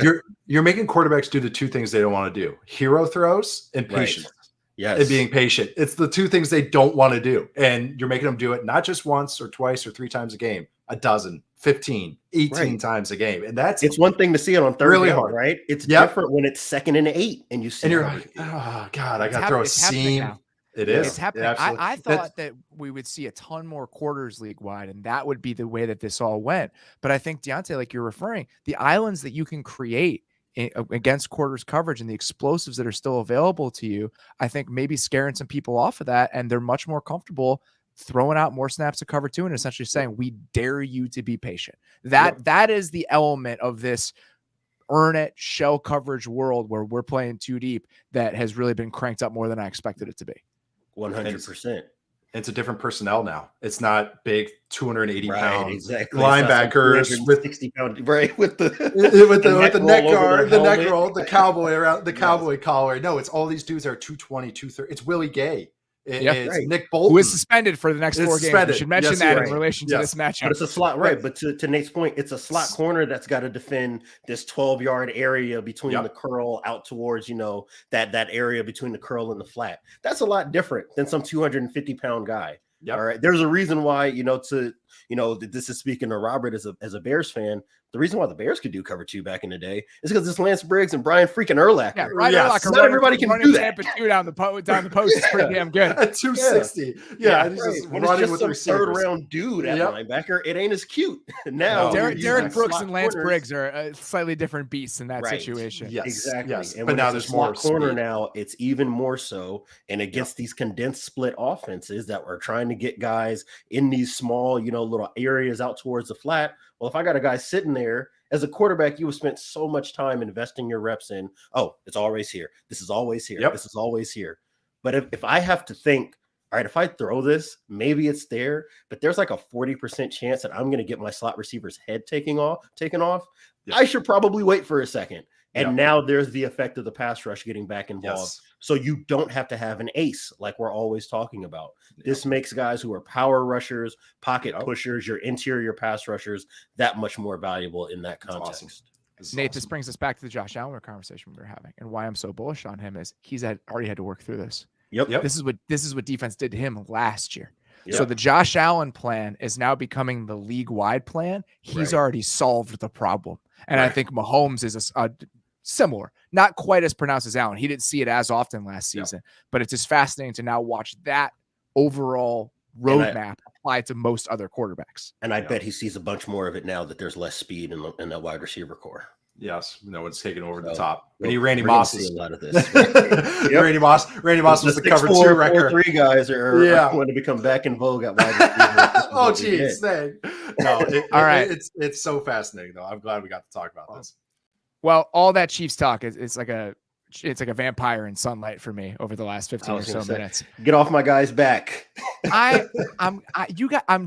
I don't care. I'm fine. I'm happy to talk about the Chiefs. On this show, we are going to talk about every single team in a considered way over the course of the season. And I hope people understand and appreciate that. All right, Deontay, we're kicking you out of here. Really appreciate it, buddy. I am very excited to do this every single week and for you to be joining us every single Monday. If people did not listen to the Monday Hangover on Monday afternoon, we're going to do it every week, talking about the games that we do not hit on the Sunday recap show. Please come listen to that because I think you guys will enjoy it. Johnson, we'll talk to you on Monday. See y'all. See you, bud. All right. Tried out a new segment here. It's time to go under the hood. I better check under the hood.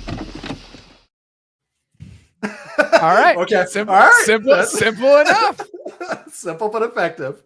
Now that we're getting a little bit deeper into the season, we want to do some diagnostics on a unit that's struggling or an element of an offense or defense that's struggling. And we're talking about the Ravens running game today. The Ravens, with the way we think about them with Lamar Jackson, is this unbelievable rushing game where they're just dominating games on the ground.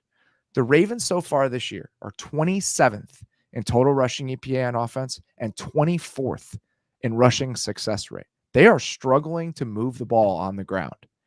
What is wrong with the Ravens rushing offense? I'm going to talk about what's wrong, but I talk about what's going well for them real quick. And I knew you were going to. I have to. I know. I'm sorry. Lamar looks awesome. Lamar, the pocket passer, looks awesome. This is the least he's ever scrambled or thrown outside the pocket. This is the best he's ever been. Just EPA per drop back, all this stuff. And why I'm talking about that is this is the most Greg Roman in the Ravens offense under Greg Roman as offensive coordinator has been under center. And I mean, it's not even close. The Ravens 2019, 2020, 2021 have 3 of the 4 lowest rates under center of any football team. The 2022 Cardinals are the 4th team in there. And why that matters is because you're losing the element of the quarterback read game in the run game. And why that matters is because that was the easy button. That was the cheat code for this offense. And it made sense. Lamar's legs, sounds weird here, but Lamar's running ability is one of the greatest weapons in the entire NFL. Now his arm has become that and his intelligence has become that, but they have kind of literally kneecapped the run game by doing this. So I think because this offense, they are missing J.K. Dobbins, they are missing Gus Edwards. So they're getting reinforcements soon. So I think J.K. Dobbins is coming back this week. But why that matters is because now their run game, now they can't run this option stuff where they're running power read. They still have it in there, but it's less of it. And so now they're trying to figure out, all right, what are our under center runs? Our under center passes look great, but if we're going into this heavy personnel, they lead the league in heavy personnel. If we're getting into that and we're getting these heavy box looks, what's our run game going to be? Because now we don't have the read element of it. Now we have guys have to win up front. And there's been some issues. With guys winning up front, and I can get into the short yard stuff in a minute, but that is really the underlying stuff. Lamar as a runner and the threat of Lamar as a runner was a math flipper for you. You used to change the number Every counts snap. because you added a piece. Now, when you take that number out, the math starts to flip the other way. Okay, Yep. We talk about this.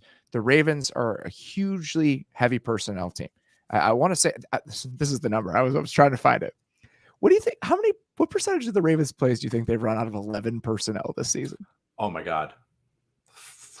38. 11.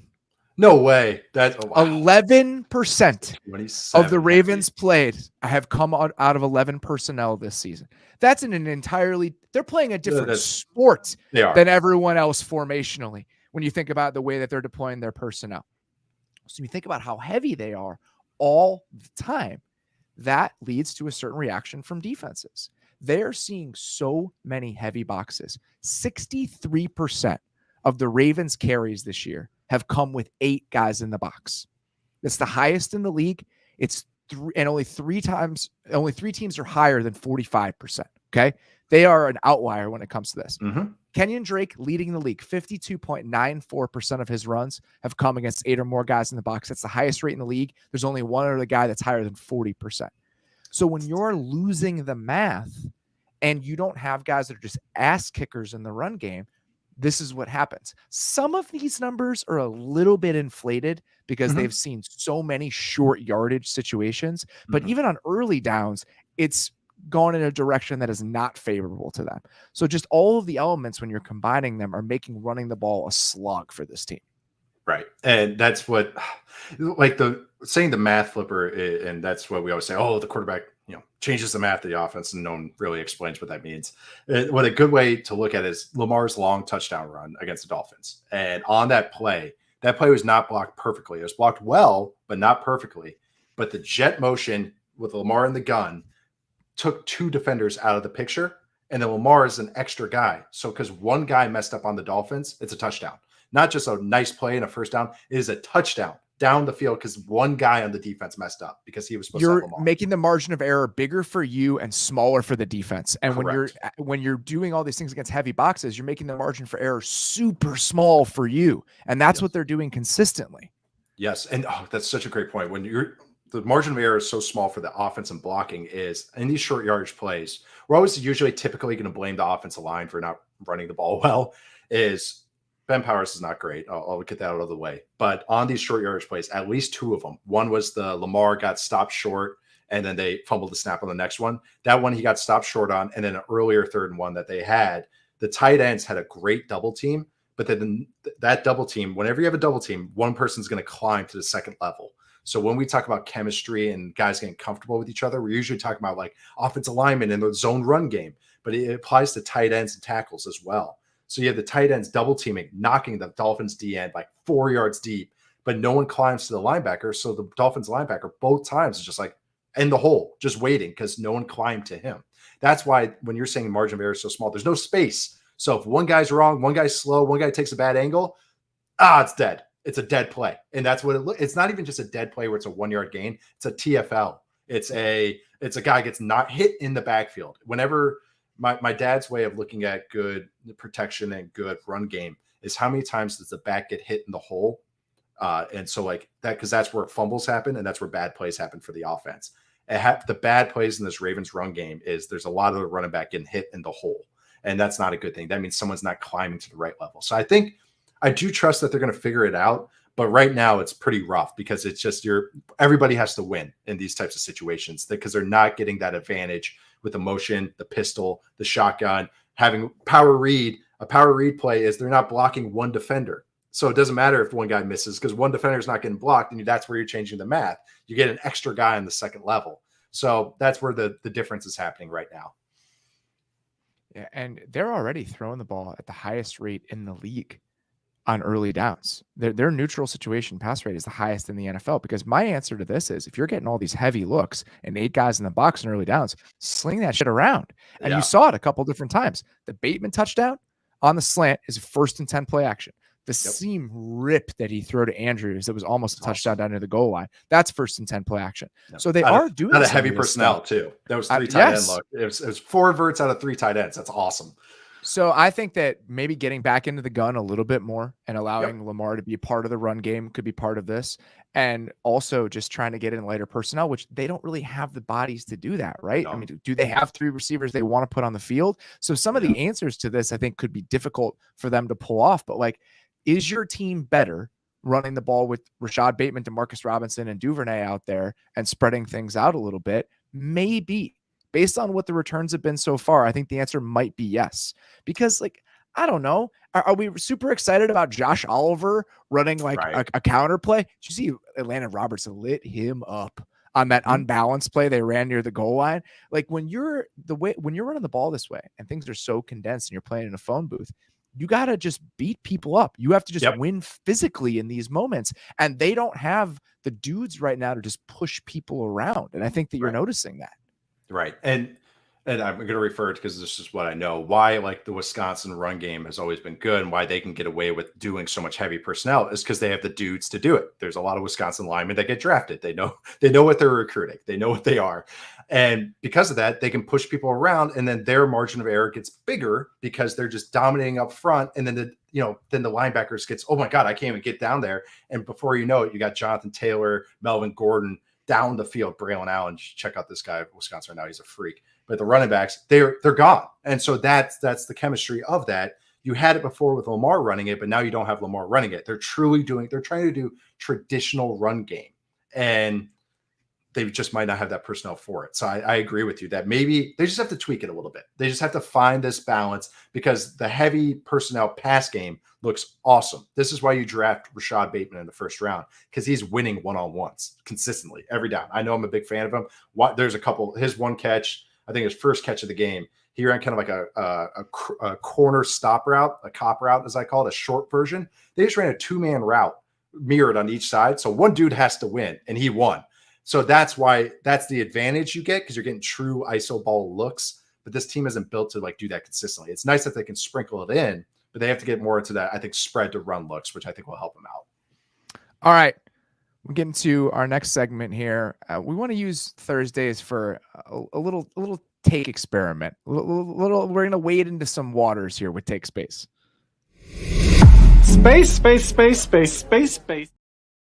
That's Kenneth from 30 Rock reading verbatim something to Jenna and Tracy, and he's like actually saying the spaces at the beginning, which that's what that's from. So it's a drop that it was Beller's idea. It was not my idea.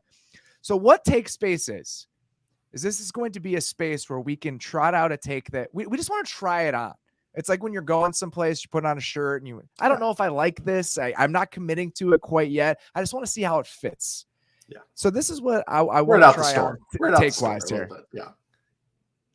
I think the Eagles might not only be the best team in the NFC. I think they're in a tier all their own.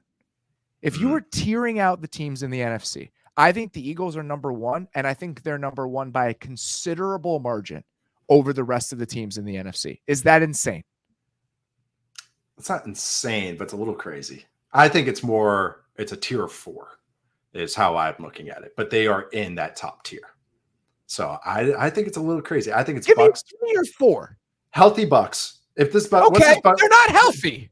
But are they going to be hurt the entire season? Ryan Jensen's not going to play this year. But that's not the woes right now. The woes is no one can beat man. And then we got it's the top defense. Like the Bucks defense is kicking ass right now. So I think the Bucks, once they get these receivers or reinforcements back, we're going to be reminded how good this Bucks team is. But after that, okay, I can make the argument with them. I think it's Bucks, Eagles, Rams, Packers. That's my 4 right now. And I don't feel great about the Packers. But I think that's the top 4 though for me. But I think the Bucks team, once they get healthy, they're going to be fine. Yeah, I think they're going to be very good. That's why they're the favorites. That's a big butt, man. I think that's a big butt. They're already. Mike Evans is going to get a fight every week. He's not going to play Marshawn Lattimore. Line. Godwin, we'll see what happens when he gets back. Julio is constantly hurt at this point. Russell Gage comes back. They gave Russell Gage a lot of money for a reason. And they're not going to have to target tight ends anymore. I think this Bucks team's going to be just fine.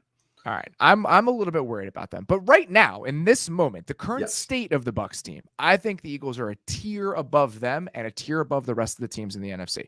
I'm concerned about the state of the Rams offensive line moving forward. Yep. The Rams are stars and scrubs on defense. I think they'll be fine, but I expected the Rams to take a step back this year. Yep. The Rams being on the second tier of NFC teams is, to me, not an indictment of the Rams. Nope. I am a little bit concerned about the long-term viability of the Packers offense, even I think they can be good in spurts. The defense, I wanted them to look better than this. After adding the bodies that they had up front, I'm concerned about how they defended the run against the Bears and what this could look like long-term. I watched the Eagles, and I just don't see a ton of weaknesses with the way that they're playing right now. If Slay is going to be able to play like that against Justin Jefferson, right? When you have that thing that you can just uncork on defense, combined with them saying, you know what, we're going to play Jordan Davis on early downs. That's who we're going to be. And they have that element to the run defense now. I thought that some of the plans they had in the secondary, some of the communication that was happening, C.J. Gardner-Johnson, I think by week 1 may not have been ready to be like a full-time part of the game plan. I think now he probably was last week and will be moving forward. I just don't see a ton of issues. And that's before we even get to the offense. You watch that team play. You watch the pocket that Jalen Hurts is playing with because of that offensive line. You see the stuff that they're scheming up for A.J. Brown. That, I think it was on one drive.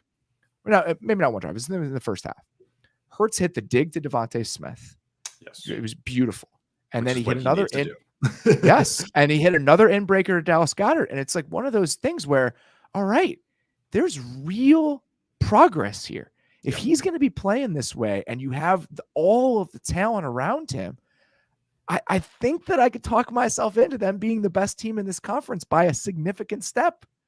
The defense I still have some questions with, and I can't get the second half against the Lions out of my head because they have to figure out what they are. Slay, that's a great point about Slay though. That was a star performance like that, and he's a great player, so it makes sense.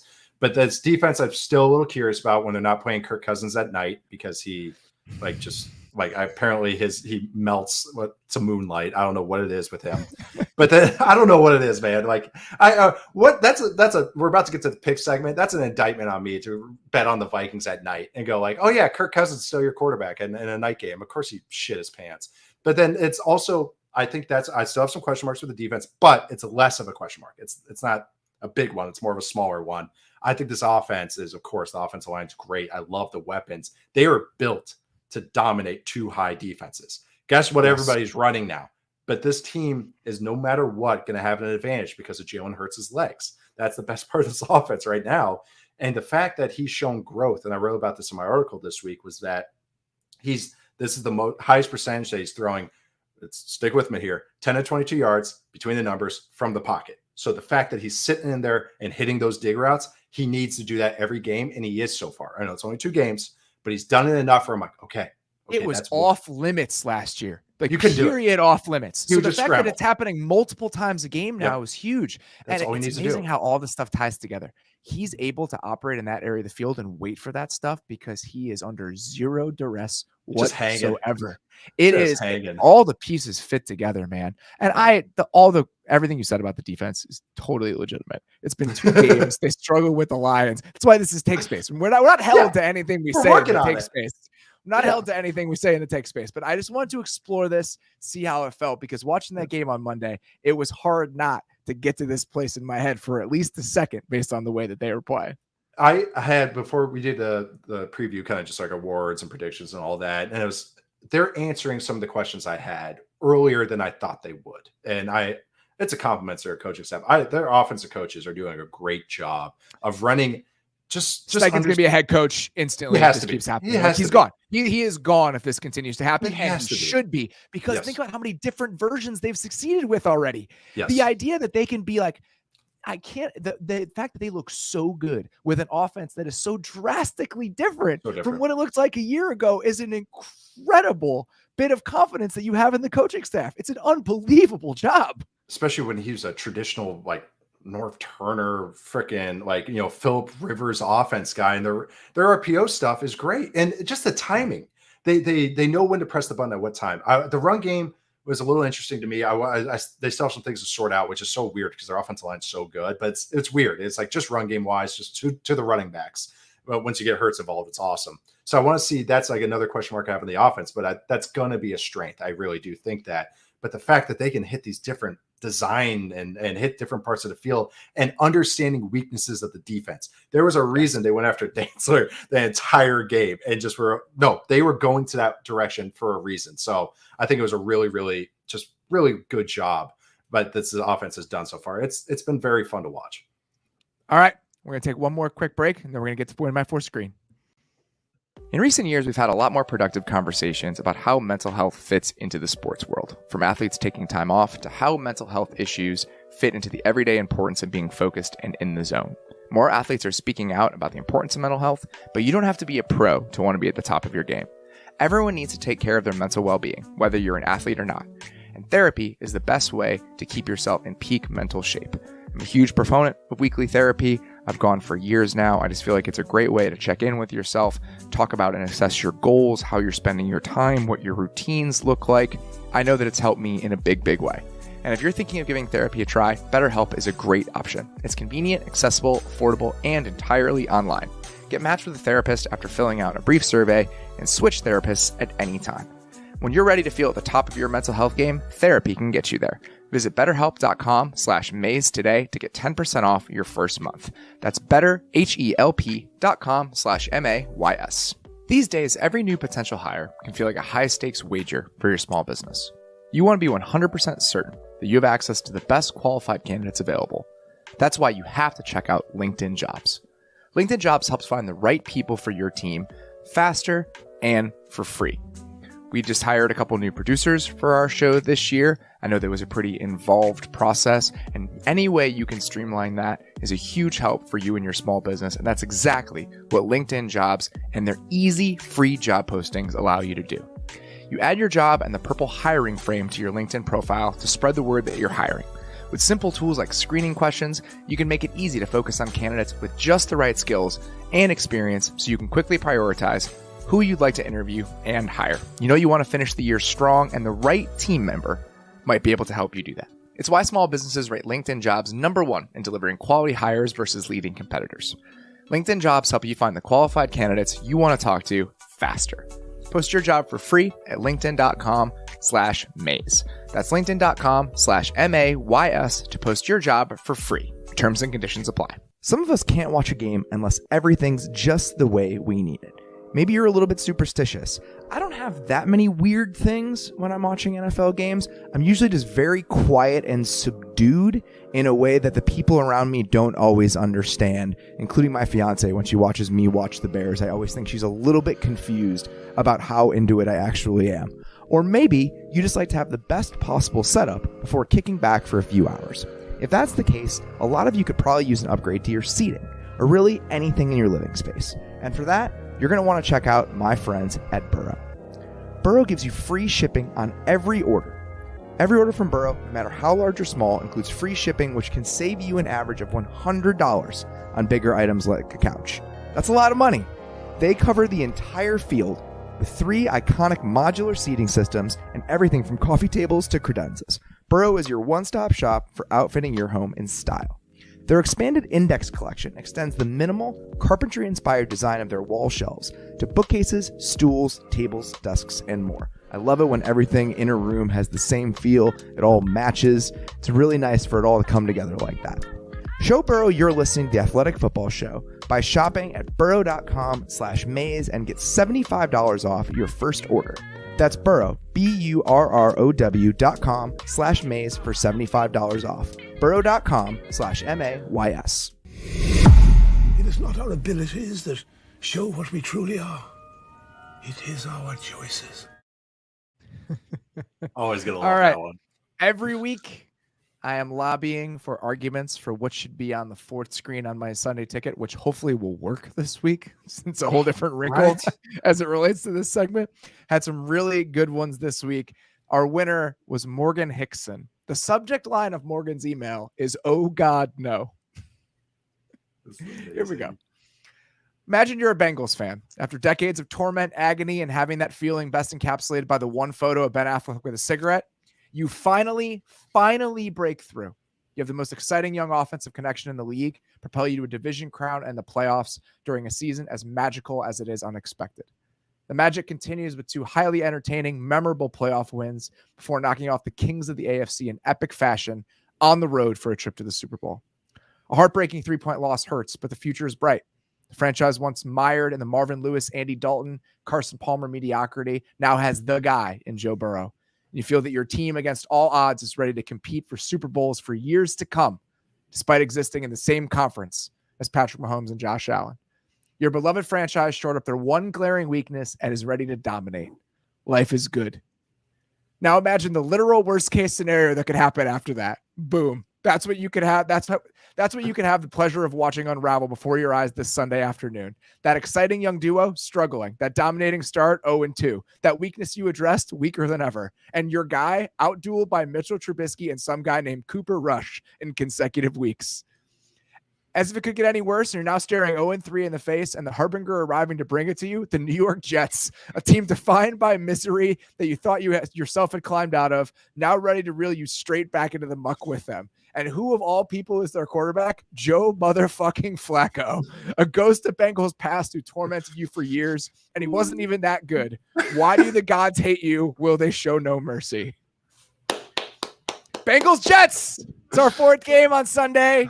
Excited to dig into that one for all of the reasons that Morgan laid out. This has been a wonderful segment. You guys are bringing it. I truly appreciate how much you guys are bringing it every single week with this, and I'm excited to keep it going. We're going to skip the Thursday night preview this week. We're going to talk about this game after it happens. That is all the bandwidth I have for Browns Steelers is what we're going to do after the game happens. Talking about it beforehand just seems like overkill. All right, Bella, let's get to our picks. Yeah, what's up, guys? Let's do it. Hey. I am ready. The righty end, let's bring in the lefty. Take off the blue light glasses. Let's ride. There you go. We're all 6-4. I went 3-2 last week. Both of you went 2-3 last week. So let's run through these. My first pick, Raiders -2.5 at the Titans. Rationale for this, not hard to figure out. I just can't see the Raiders going to 0-3 against this Titans team, and it's only 2.5. So I had to go that way.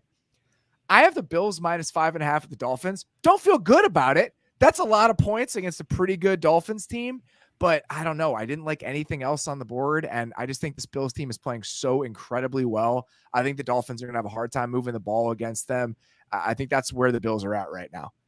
Ravens -3.5 against the Patriots. The Ravens meltdown last week to me is an outlier. I think the Patriots offense is struggling so much. I have a lot more faith in this Ravens team right now. I have the Jags +7.5 against the Chargers. I think that's too many points for a Jaguars team that's playing like this and a defense that's playing really well against a potentially banged up Justin Herbert. Corey Linsley is hurt. So I'm taking the points with the Jags. I'm going with the Niners -1.5 against the Broncos. We didn't get a chance to talk about that game. We're going to talk about the Broncos offense at some point. We ran out of time. That's all on me. But I'm not feeling good about where the Broncos offense is at. I think they're going to really struggle to score against this Niners team. And the Niners offensive ceiling is limited with Jimmy Garoppolo, but we've seen this team. We know this team. We know what they are. And I think this team is pretty good. Yeah. And I think that Banshee defense is going to, this is not a great matchup for us and that offense. And you have all road teams, huh? And I have all road teams. Jesus. I am also the same boat with you. All road teams. I have. That doesn't feel good. It's fine. Home field advantage isn't what it used to be. We're not going to be done with the whole all road team thing when Nate's done talking. I think, did we go 15 for 15 there? Okay. I have several similar ones. I also have the Raiders -2.5. Same reasoning. I think the Raiders are still a pretty good team. Yeah. Like I really do. It's just that, they unbelievable, by the way. I had the Raiders and the Ravens last week, and like 2 complete meltdowns. Like, I'm not bitter about that whatsoever.